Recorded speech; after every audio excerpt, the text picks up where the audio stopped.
చీకటి మార్గంలో వెలుగై వచ్చావు, విరిగిన హృదయాన్ని ప్రేమతో తాకావు.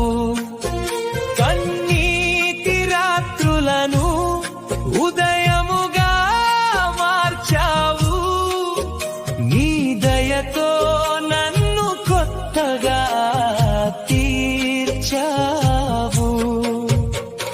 సిలువపై చూపిన ఆ ప్రేమ కోసం స్తుతించెదను నేను యుగ